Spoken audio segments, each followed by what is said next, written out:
आतंक का आका अबू बकर अल बगदादी और उसके गुर्गे दुनिया को गुमराह करने की कोशिश चाहे जितनी कर लें, लेकिन जमीनी हकीकत यही है कि सीरिया की सरजमी से उनके पांव उखड़ रहे हैं। आईएसआईएस के आतंकवादियों पर अब चारों तरफ से आग बरस रही है और वो सीरिया में चल रही हर जंग के हर मोर्चे पर शिकस्त खा रहे हैं।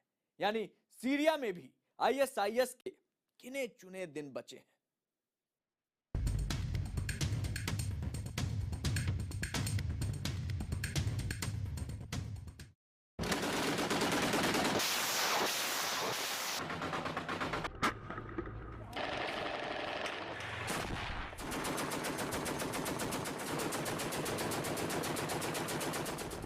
आईएसआईएस पर चारों तरफ से बरस रही है आग।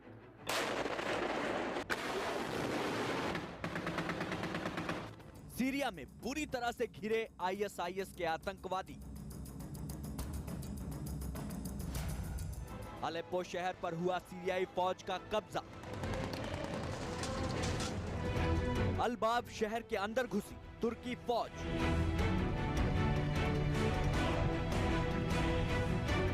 यह सीरिया के अल-बाब शहर का मंजर है और तुर्की सेना पिछले 5 दिन से लगातार अल-बाब शहर के अंदर अपने बिलों में छिपे आईएसआईएस के आतंकवादियों पर गोलाबारी कर रही है।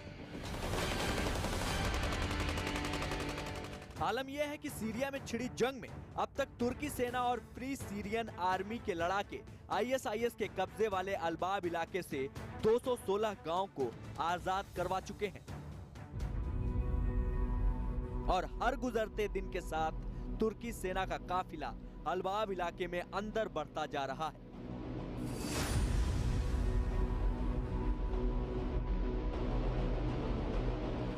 आपको बता दें, 5 नवंबर से सीरिया में आईएसआईएस के खिलाफ जंग में तुर्की की सेना अब तक उसके 2000 से ज्यादा आतंकवादियों को मार चुकी है। वैसे भी जिस दिन से आईएसआईएस ने तुर्की के 2 सैनिकों को जिंदा जलाया है, उसके बाद से तुर्की की फौज ने आईएसआईएस के ठिकानों पर अपने हमले तेज कर दिए हैं। दरअसल सीरिया का अल-बाब वो इलाका है जिस पर आईएसआईएस के आतंकियों ने साल 2013 से कब्जा जमाया हुआ था, लेकिन अब वो इस इलाके से पीछे हटते जा रहे हैं और तुर्की और फ्री सीरियन आर्मी के जवान आगे बढ़ते जा रहे हैं। ऐसा नहीं है कि तुर्की और फ्री सीरियन आर्मी के जवान सिर्फ आईएसआईएस के ठिकानों को ही तबाह कर रहे हैं। इसके साथ ही वो इन इलाकों में उन सीरियाई नागरिकों को भी आजाद करवा रहे हैं जो आईएसआईएस के चंगुल में फंसे हुए हैं। तुर्की सेना और फ्री सीरिया आर्मी ने अल-बाब शहर को चारों तरफ से घेरा। तुर्की वायुयान ने आईएसआईएस के 67 ठिकाने किए तबाह। तुर्की फौज ने मार गिराए आईएसआईएस के 2000 से ज्यादा आतंकी। अलेप्पो से अल-बाब हाईवे पर हुआ तुर्की फौज का कब्जा।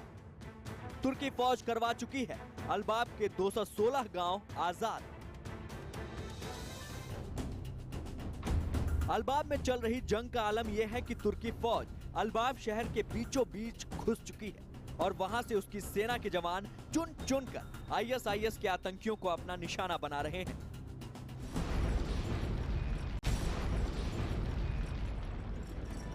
इतना ही नहीं, अल-बाब शहर के बाहर भी कमोवेश ऐसे ही मंजर देखने को मिल रहे हैं। शहर के बाहर के इलाकों में तुर्की सेना के टैंकों ने आईएसआईएस के ठिकानों और आतंकियों पर कहर बरपाया है। कुछ वक्त पहले तक निहत्थे लोगों को धमकाने वाले आईएसआईएस के आतंकवादियों की हालत यह है कि वो तुर्की सेना के इन टैंकों के सामने बेबस और बौने नजर आ रहे हैं। वो तुर्की फौज के बढ़ते कदमों को रोकने में नाकाम दिख रहे हैं।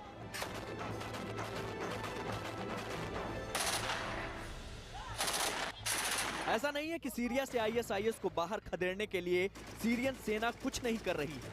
दरअसल सीरिया के दूसरे इलाकों में आईएसआईएस और सीरियन फौज के बीच जबरदस्त जंग चल रही है। आइए अब आपको एक और तस्वीर दिखाते हैं कि कैसे रूस के 2 जंगी हेलीकॉप्टर आईएसआईएस के आतंकियों के ठिकानों पर बम बरसा रहे हैं। इस इलाके में रूसी सेना ने ऐसी कॉर्पोरेट बॉम्बिंग की कि यहाँ से आईएसआईएस के पैर उखड़ गए और वो इस इलाके से भाग खड़े हुए।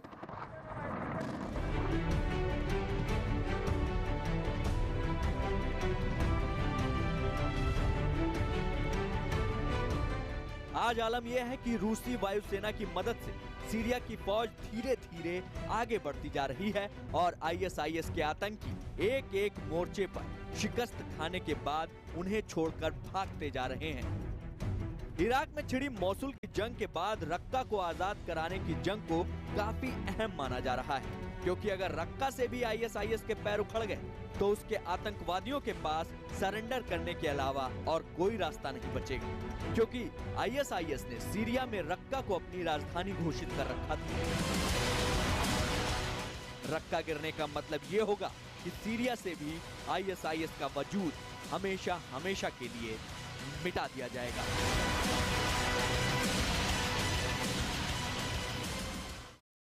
बहत्तर घंटे, जी हाँ, सिर्फ 72 घंटे हैं उनके पास अपनी जिंदगी को बचाने के लिए।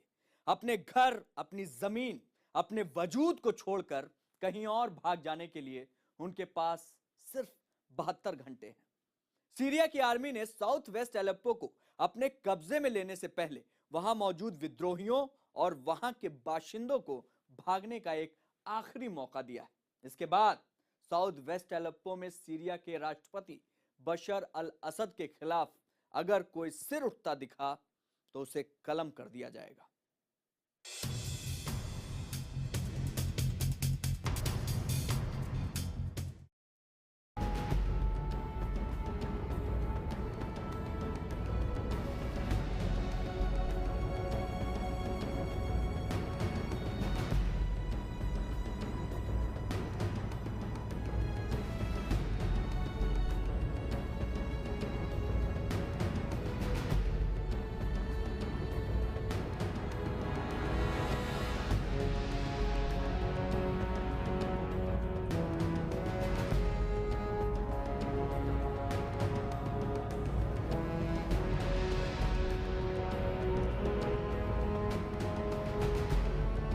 We left our history, we left our friends, our homeland, our schools, our students. I left everything. I can't express my feeling this time. ये वो लोग हैं जो रहने वाले तो अलेप्पो के हैं, लेकिन अब इतिहास का हिस्सा बनकर अलेप्पो के भूगोल से नाता तोड़ रहे हैं। ये लोग अलेप्पो छोड़ रहे हैं और शहर से बाहर निकलने से पहले जब इनके जज्बात बाहर निकले तो इस बात का अंदाजा मिल ही गया कि इस शहर से वाकई जिंदगी जा रही है।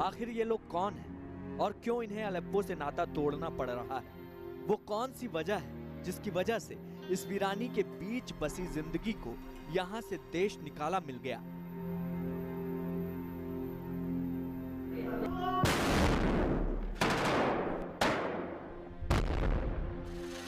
सीरिया की सेना का ऐलान।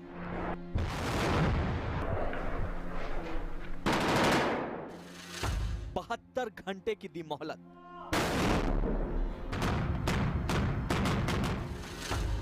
अगर बचानी है अपनी जान तो खाली कर दो दक्षिण पश्चिम अलेप्पो।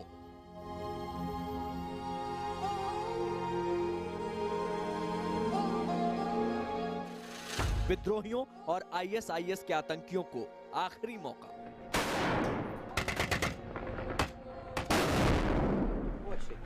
जितनी तेजी से सीरिया और गठबंधन सेना अलेप्पो के कोने कोने को अपने कब्जे में लेती जा रही है, उससे तो यही लग रहा है कि अब वो दिन दूर नहीं जब अलेप्पो पूरी तरह खाली हो जाएगा और इस जमीन के टुकड़े पर सेना और उसकी संगीनों का कब्जा हो जाएगा।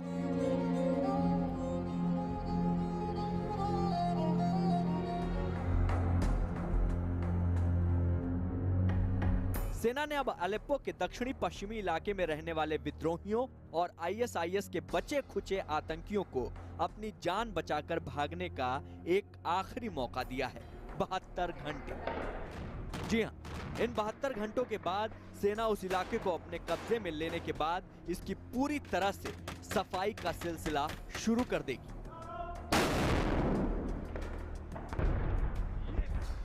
विद्रोहियों के ग्रुप जैश अल फतेह को सेना ने साफ तौर पर चेतावनी दी है कि छूट गए तो छोड़ेंगे नहीं।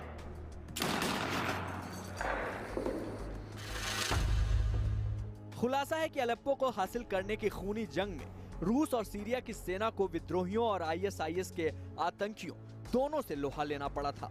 हाल ही में इस शहर के एक इलाके को कब्जे में लिया गया और करीब 18,000 विद्रोही इस इलाके से निकल भागने में कामयाब रहे। रूस की सेना के हवाले से सामने आई खबरों पर यकीन किया जाए तो अलेप्पो के 93% हिस्से पर बशर अल असद की सेना का कब्जा हो चुका है। रेड क्रॉस की माने तो सीरियाई सरकार की सैनिक कार्रवाई से बुरी तरह डरे हुए करीब 20,000 से अधिक लोग जान बचाने के लिए अलेप्पो से निकल चुके हैं। और जब से सेना ने 72 घंटे का अल्टीमेटम जारी किया है, शहर से बाहर निकलने वाले रास्तों पर काफिले ही काफिले नजर आने लगे हैं। हाँ, सेना ने एक बात जरूर साफ कर दी है कि अगर विद्रोहियों और आतंकियों ने पश्चिमी अलेप्पो को नहीं छोड़ा तो अगले 72 घंटों के बाद उन्हें बारूद की आग उगलती धमक से आमना सामना करना पड़ेगा और फिर लाशों का जो अंबार लगेगा उसे तो कोई उठाने वाला भी नहीं होगा। मर रहा है हर रोज कई बार जिंदगी के लिए मोहताज एक शहर। देखिए पूरी खबर ब्रेक के बाद।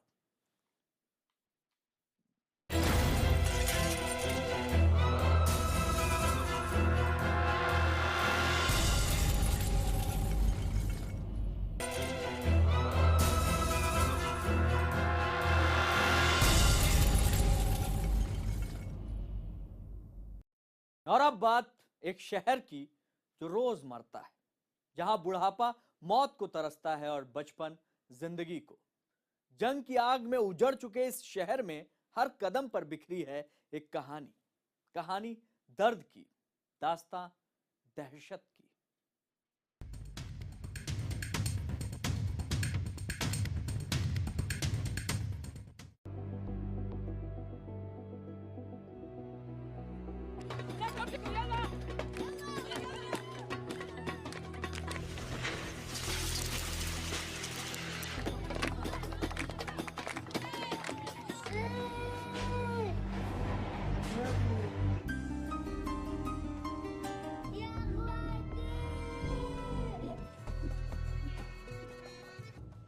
कहते हैं कि तस्वीरों के एक फ्रेम में 100 अफसाने लिखे जा सकते हैं, लेकिन यहां 100 फ्रेम मिलकर भी एक अफसाना मुकम्मल नहीं कर पा रहे। और वो किस्सा है यहां की इंसानियत का।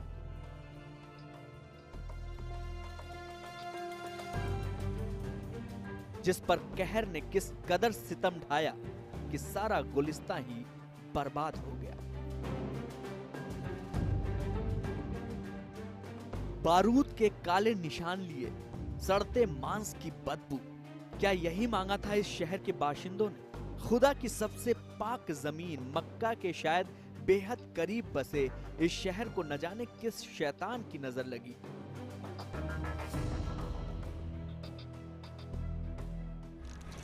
जिसने सदियों को अपने अंदर समेट रखा था, वो चंद लम्हों की बारूदी जंग में ही खत्म कर दिया गया। बसेरा उजड़ता है तो दर्द किस कदर होता है, ये तो इन आंखों को देखकर ही समझा जा सकता है। लेकिन सिर्फ समझा जा सकता है, महसूस नहीं किया जा सकता। दिल की सिहरन धड़कन के साथ सांसें लेती है। इसे सुना जा सकता है। काश जिंदगी में हार जीत, गम खुशी, गणित के गुणा भाग जैसे सरल होते। बदलती तस्वीरों के साथ बंटते दर्द वाले इस शहर की बर्बादी का किस्सा अभी खत्म नहीं हुआ, क्योंकि यादों को अभी और कुचला जाना बाकी। बेशक लड़ाके यहां से भगा दिए गए,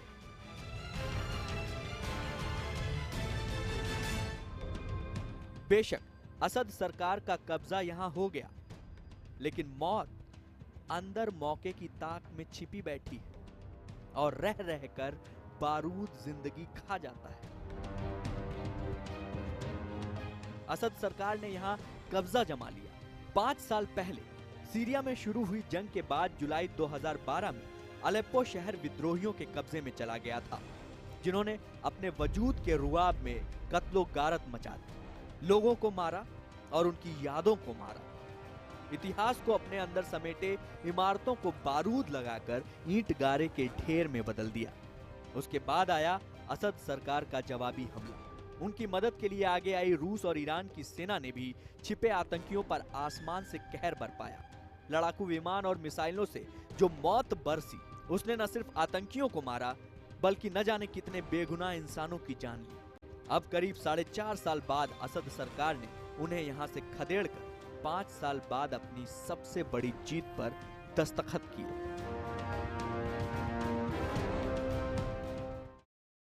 तो आज हादसा में बस इतना ही। देश दुनिया की तमाम बड़ी खबरों के लिए देखते रहिए न्यूज़ 18 इंडिया।